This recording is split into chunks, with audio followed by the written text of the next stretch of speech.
নমস্কার বন্ধুরা, স্বাগত আমাদের চ্যানেলে। আজকে আমি আপনাদের আউশ গ্রামের জাগ্রত ডাকাতকালীর অলৌকিক কাহিনী সেই বিষয়ে কিছু তথ্যাবলী প্রদান করব। সম্পূর্ণ তথ্যটি সংগ্রহ করা আপনাদের কাছে অনুরোধ, ভিডিওটি আপনারা সম্পূর্ণ দেখুন। বাংলার ডাকাতের গল্পের সঙ্গে ওতপ্রোতভাবে জড়িয়ে রয়েছে কালী পুজো। সেই সময় গ্রামে গঞ্জে ডাকাতি হওয়া খুব স্বাভাবিক ঘটনা ছিল। অনেক ডাকাত নাকি আগে থেকে খবর দিয়ে ডাকাতি করতে আসতো। ডাকাতদের রণপা পড়ার প্রচলনও এই সময়ই ছিল। অঞ্চল অনুযায়ী এক এক জায়গায় এক একজন ডাকাতের নামে গায়ে কাপড় ধরত মানুষের। এই সব ডাকাতরাই ডাকাতির আগের মা কালীর পুজো করত নিয়মিত। ডাকাতি শেষে ফিরে এসে লুট করা সামগ্রী অর্পণ করত দেবী মায়ের পায়ে। অনেক জায়গায় আবার দেবীর সামনে নরবলির প্রচলনও ছিল। ডাকাতদের দ্বারা পূজিত এই সব কালী ডাকাত কালী নামে পরিচিত। সেই রকমই একটি নিদর্শন হলো পূর্ব বর্ধমানের আউশ গ্রামের রামনগর গ্রাম পঞ্চায়েত এলাকার পাণ্ডু গ্রামের কালী মন্দির এবং কালী পুজো। আউশ গ্রামেরই ডাকাত দলে প্রতিষ্ঠিত এই বামা কালী এবং কালী মন্দিরটি 350 বছরেরও বেশি প্রাচীন। এখানে দেবীর ডান পায়ের বদলে বাম পাটি সামনে এগিয়ে থাকে। কার্তিক মাসের অমাবস্যার দিন 22 ফুট উচ্চতার মূর্তি তৈরি করে মায়ের পুজো করা হয়। পাণ্ডু গ্রামের মেটে পরিবারের পূর্বপুরুষরাই নাকি সেই মন্দিরের প্রতিষ্ঠাতা ডাকাত দলের সদস্য ছিলেন। তাই সেই প্রচলিত রীতি মেনে আজও এই বাবা কালীর পুজোতে পরিবারের সদস্যরা কিছু না কিছু চুরি করে আনেন। পরিবারের সদস্যরা জানালেন, তাদের পূর্বপুরুষরা সালারের কাছে কেতুগ্রাম থানার মেটলি গ্রামের রামসীতা মন্দিরের স্বর্ণলঙ্কার ডাকাতি করতে গিয়েছিল। পথে বীরভূমের মুলুকের কাছে অপরূপা নারী মূর্তি দেখে ডাকাতরা চমকে ওঠেন।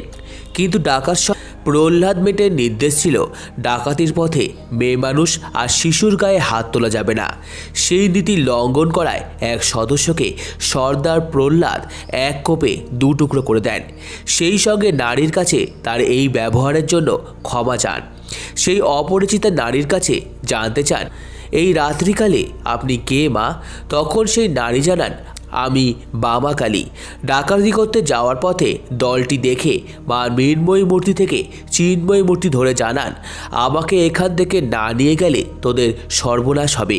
সেই মতো মায়ের এই বিশাল মূর্তিকে নিয়ে যাওয়ার পক্ষে অসুবিধার কথা বলেন ডাকাত সর্দার প্রহ্লাদ।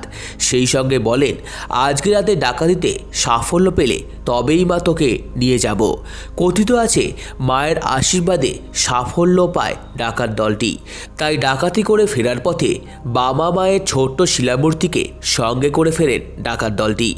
পাণ্ডু গ্রামে ঢোকার পথে মায়ের নির্দেশ মতো তীর ছোড়েন এবং সেই তীর এসে পাণ্ডু গ্রামের মাঝখানে পড়ে।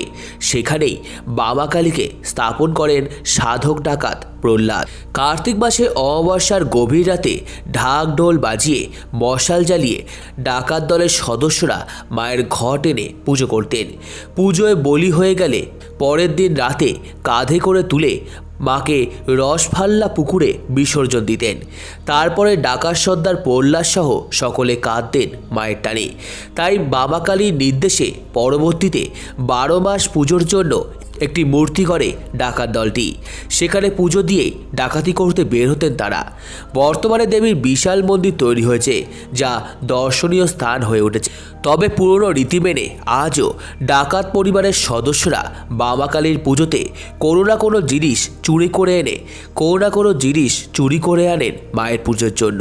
দেবীকে ভোগ হিসাবে ফল ফলাদি মিষ্টান্ন নৈবেদ্য নিবেদন করা হয়। তো আমার এই ভিডিওটি ভালো লেগে থাকলে অবশ্যই লাইক করুন, আমাদের চ্যানেলকে সাবস্ক্রাইব করুন, ভিডিওটি শেয়ার করুন, কমেন্ট করুন এবং ধন্যবাদ।